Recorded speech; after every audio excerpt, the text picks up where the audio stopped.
우리 교회에 이렇게 올라와서 보면 승합차가 2대가 있습니다. 승합차가. 이 차를 운전을 하려고 그러면 1종 보통면허가 필요합니다. 2종 면허 가지고는 할 수가 없습니다. 그래서 가끔 그러다 보니까 이렇게 운전하실 분이 조금 부족할 때가 있습니다. 그러면 이제 제가 출동합니다. 왜냐하면 저는 1종 보통면허가 있고 잘하거든요. 제가 경험이 있거든요. 저는 버스를 못 해봤지만 15인승 차까지 아주 잘 운전해 본 경험이 있거든요. 제가 할 때가 있습니다. 누구든지 할 수 있는 건 아니고 일종 보통 면허가 있어야 되고 또 운전 경력이 좀 필요합니다. 장롱 면허만 가지고는 맡겨드릴 수가 없습니다. 왜냐하면 우리 교회는 골목을 올라와 있기 때문에 잘 계산을 해야 되거든요. 일종 보통 면허가 어느 정도 경험이 있으면 제가 부탁을 드립니다. 좀 하시지요. 이렇게 부탁을 드려요. 그러면 어떤 분은 못 들은 척 합니다만 그러나 해야 됩니다. 할 수 있으면. 일종 보통 면허도 있고 할 수 있고 상황이 되면 굳이 빼는 것은 그거는 뭐 바람직하지 않아요. 할 수 있으면 하는 거예요. 왜? 주의 일이니까요. 단 1종이 아닌 2종이거나 승합차 운전 경력이 없으면 제가 요청을 하지를 않습니다. 요 예에 담겨진 원리가 하나가 있습니다. 요 원리가 우리 삶 전반에 걸쳐서 사실은 다 적용이 되는 거예요. 무슨 말이냐면 우리가 살아가면서 내 어떤 상황이나 능력이나 수준에 맞는 요구와 요청을 받을 때가 있습니다. 이런 요구나 요청은 나를 하나의 존재로 봤을 때 존재의 상태를 고려합니다. 그럴 만한 때, 그럴 만하다고 느낄 때 요청하는 거고 그럴 만할 때 나한테 요구가 주어지는 것입니다.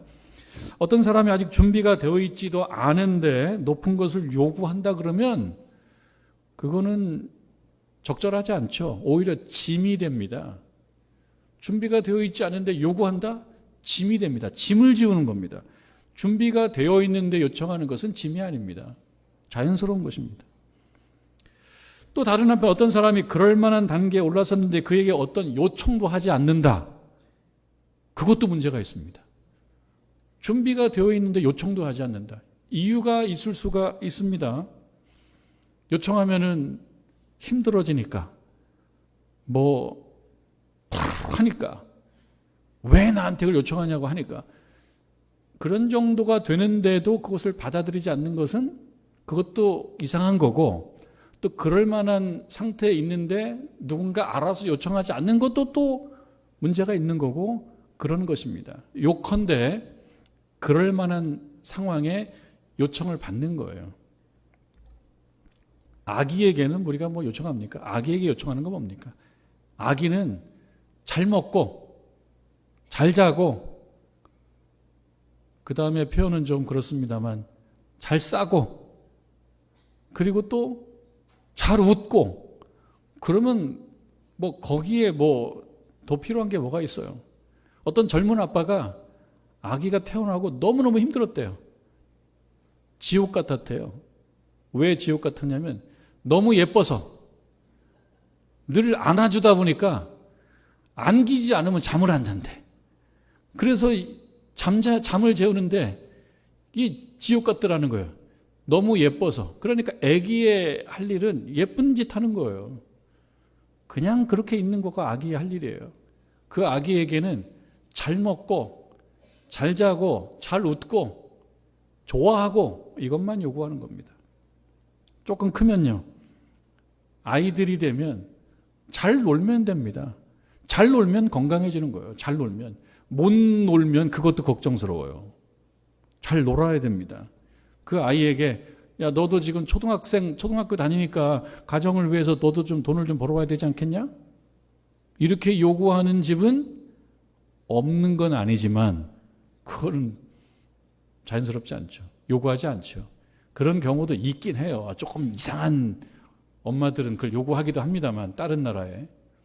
아이들한테는 그 요구하지 않아요. 왜? 그만하지 못하기 때문에 그래요. 중고등학교 학생 되면 공부가 요청이 돼요.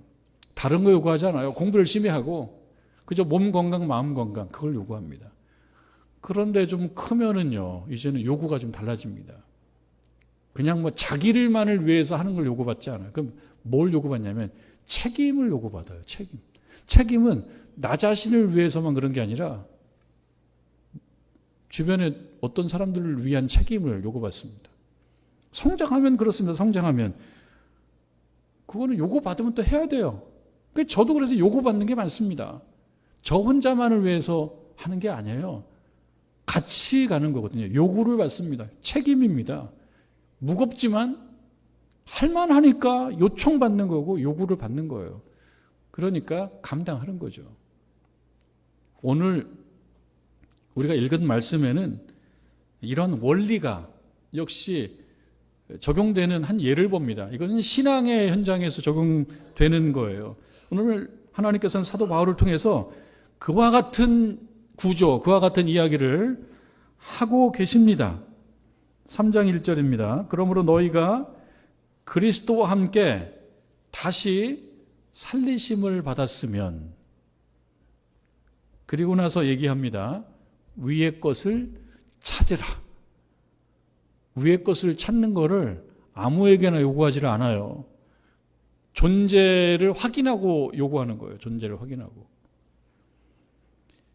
이 말은 신앙생활이 단순히 이게 종교적 습관이 아니고 존재의 변화라는 거예요. 우리가 신앙생활을 하고 있지 않습니까? 여러 단계에 우리가 위치되어 있는데 이 단계에 우리의 존재의 모양이 있어요.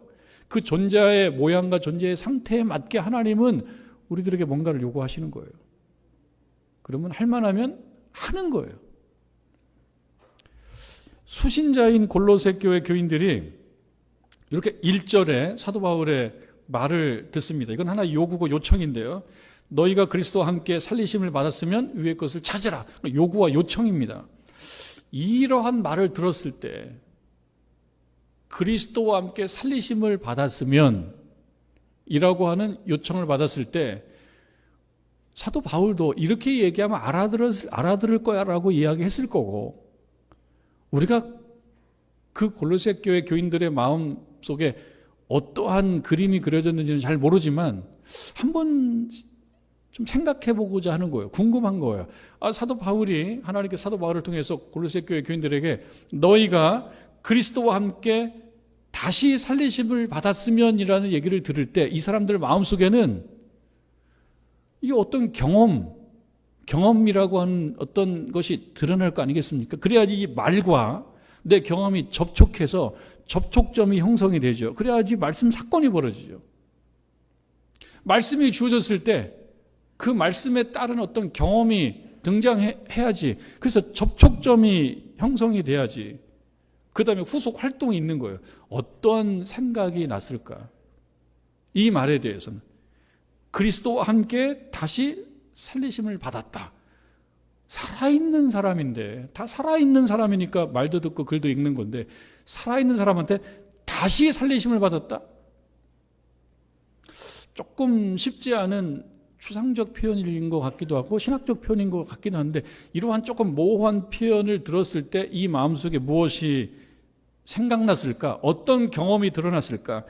2장으로 넘어가서 하나의 힌트를 찾을 수가 있는데요. 2장 12절로 가보니까요. 이전에 이런 말을 했었어요.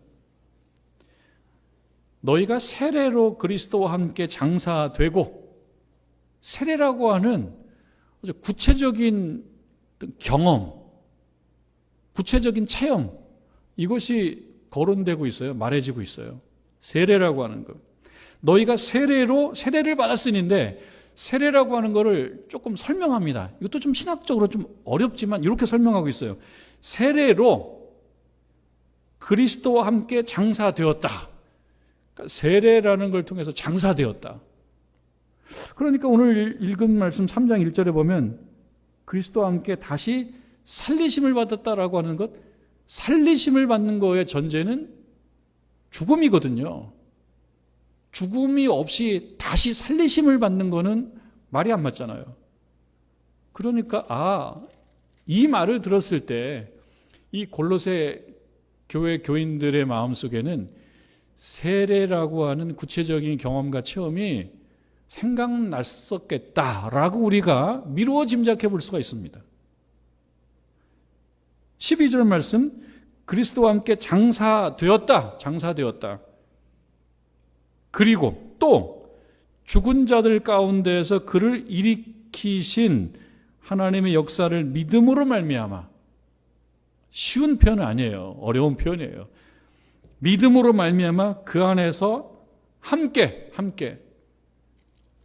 일으키심을 받았다.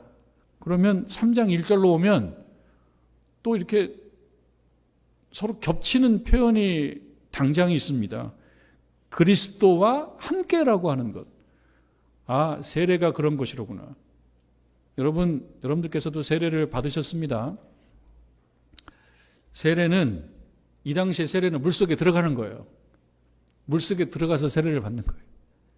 사실 저도 어렸을 때 물속에 들어간 세례를 받았습니다. 침례죠, 침례.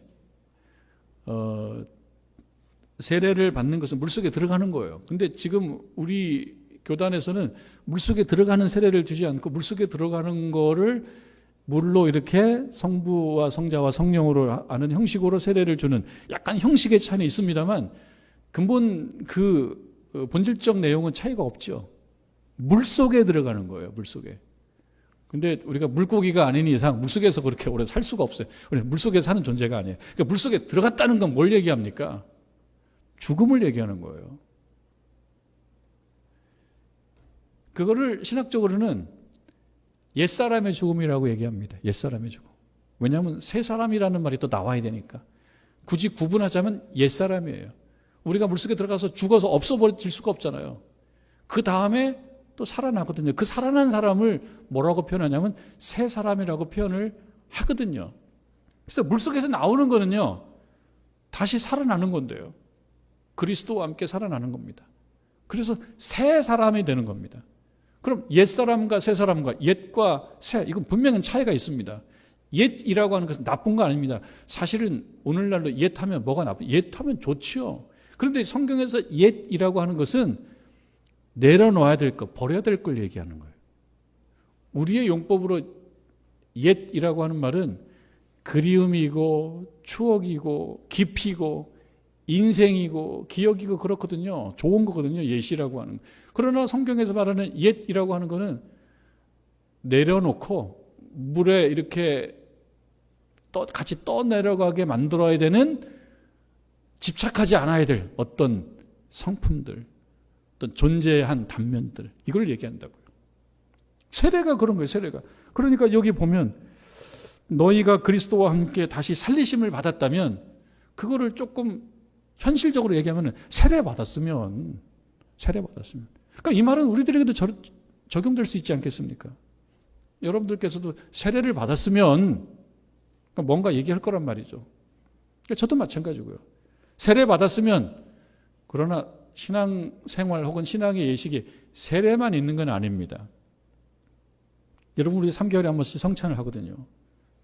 성찬을 하면서 조금 맛있는 걸로 주시지, 이런 생각 해야 되는 상황은 아닙니다. 그 성찬의 상황은 맛이 아니에요. 그리스도와 함께 그리스도의 몸에 동참하는 거예요.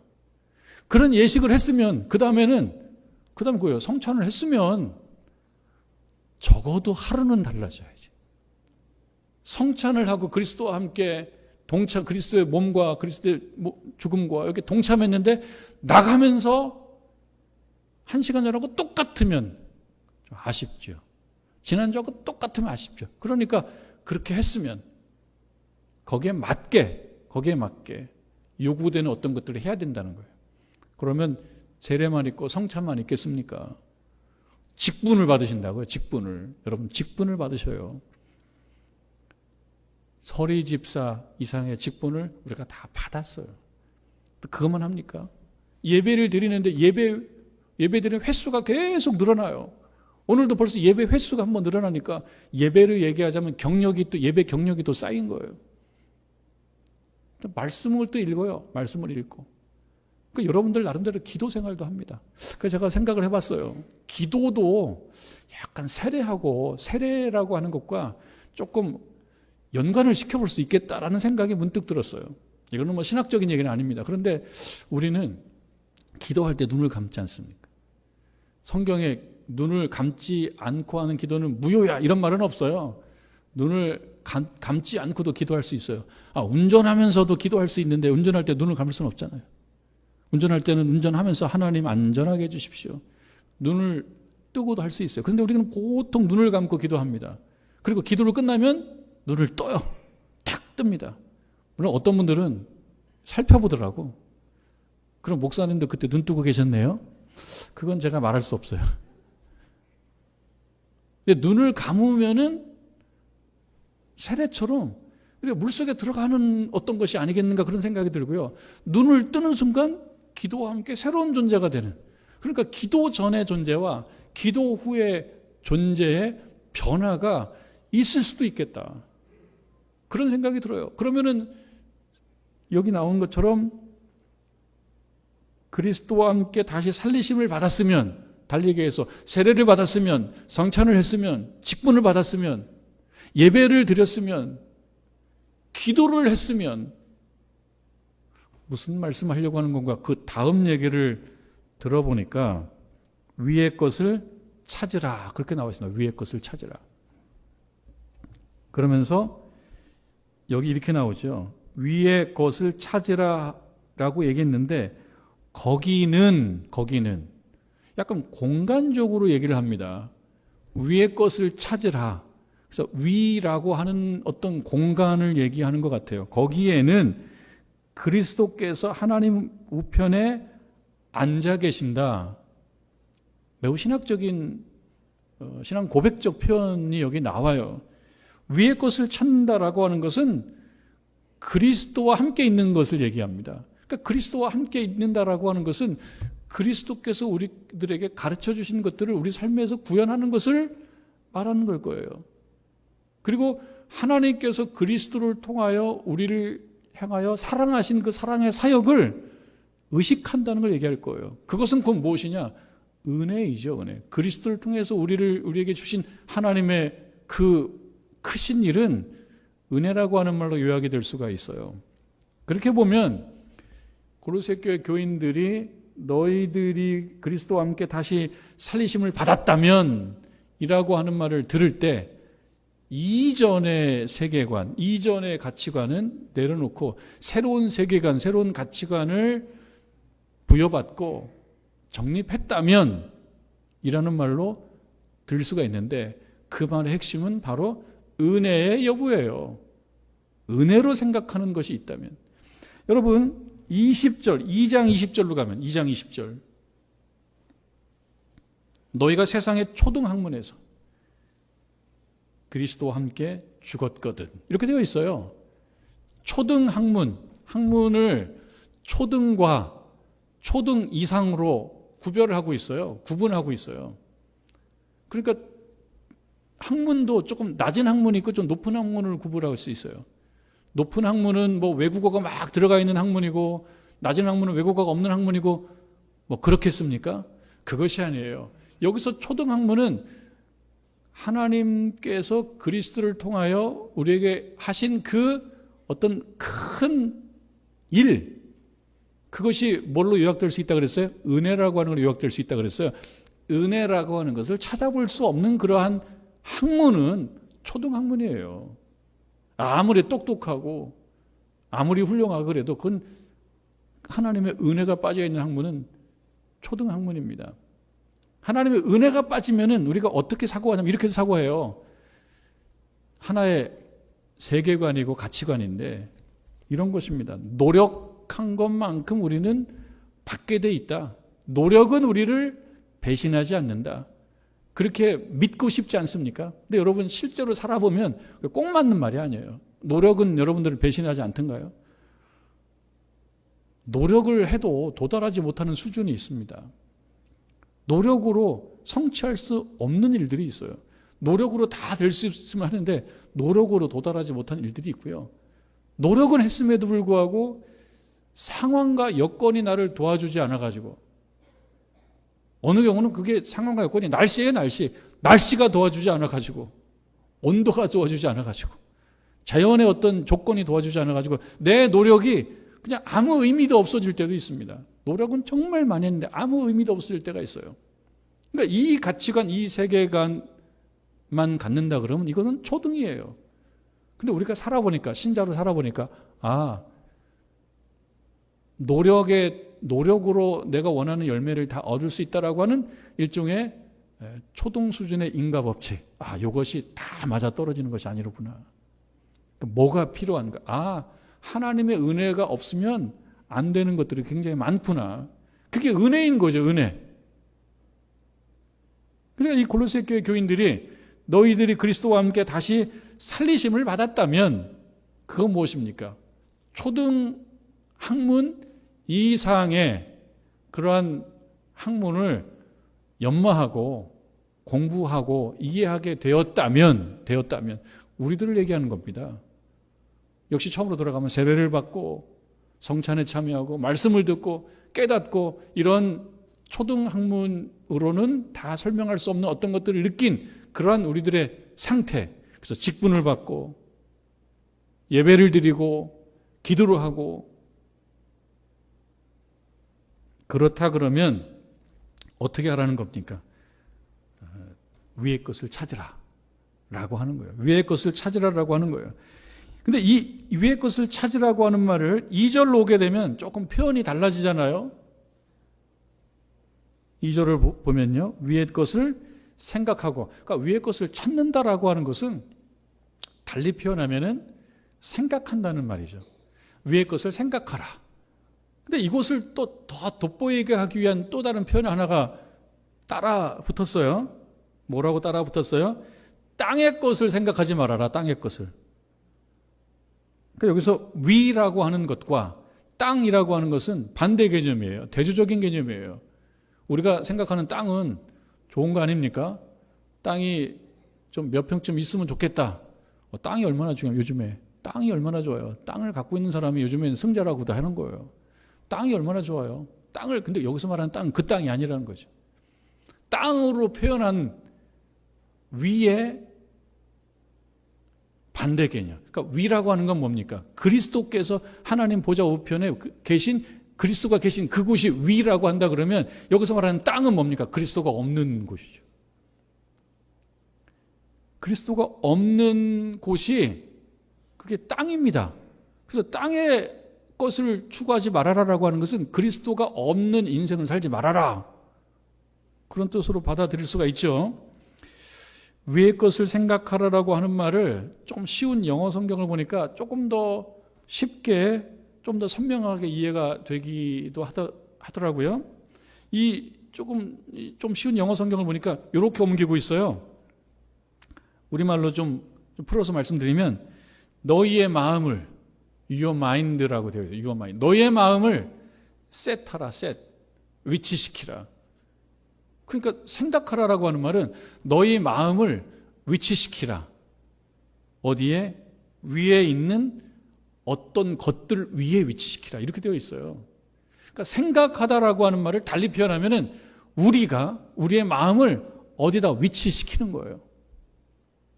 조금 중요한 것은 뭐냐면, 생각하다라고 하는 동사가 있어요. 그리고 set이라고, 영어식의 set이라고 하는 동사가 있어요. 근데 여러분, 동사는 주어가 있는 거예요. 누군가 하는 거예요. 다 그런 건 아닙니다만, 동사는 주어가 있는 거예요. 누가 하는 것이냐? 너희가 하라. 그러니까 내가 해야 되는 거예요. 다른 사람이 하는 것이 아니고 우리가 하는 것입니다. 생각해야 되고, 그 다음에 위치를 시켜야 돼요. 그래서 노력하고 수고하고 애를 쓰라는 거예요. 신앙생활이 노력하고 수고하고 애를 쓰라는 것입니다. 근데 생각은 이런 특징이 있더라고요. 여러분, 하고 싶은 생각을 여러분들이 하실 수가 있습니다. 누가 그거는 막지를 못합니다. 빅터 프랭클 박사의 죽음의 수용소라고 하는 그 책이 얘기해 주는 큰 핵심은, 생각은 자기가 할 수 있지 않냐. 바로 그거거든요. 생각은 누구의 방해를 받지 않고 자기가 할 수 있지 않냐. 주변 사람들이 못하게 한다고 해서 생각을 안 하지는 않아요. 못하게 할 수도 없어요. 생각은 자기가 할 수 있지 않냐. 그러니까 자기가 해라. 자기가 하는 그 생각이 자기 인생을 끌고 갈 것이다. 이 책이 굉장히 많은 사람들에게 영향을 줬습니다. 그 생각은요, 자유입니다. 자기가 할 수 있어요. 자기 권리예요. 근데 그런 것만 있는가를 좀 따져보니까 꼭 그런 것만도 아니에요. 생각이라고 하는 것은 내가 하는 거지만 여러분 조건과 환경의 영향을 많이 받습니다. 여러분들이 지금 어디에 있느냐에 따라서 많이 받습니다.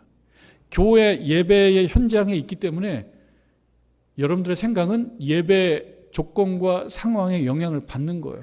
그러니까 생각하라라고 하는 얘기는 달리 얘기하면은 상황과 조건을 자신이 조금 조성하고 만들어라. 그런 얘기이기도 해요. 이 말씀이 그런 거예요. 그런 것입니다. 위의 것을 생각하고 땅의 것을 생각하지 말라라고 하는 것은 그런 의미가 있어요. 우리가 생각을 합니다. 중요한 돈을 생각하고 일을 생각하고 가정을 생각하고 가족을 생각하고 사람을 생각하고 노는 것을 생각하죠.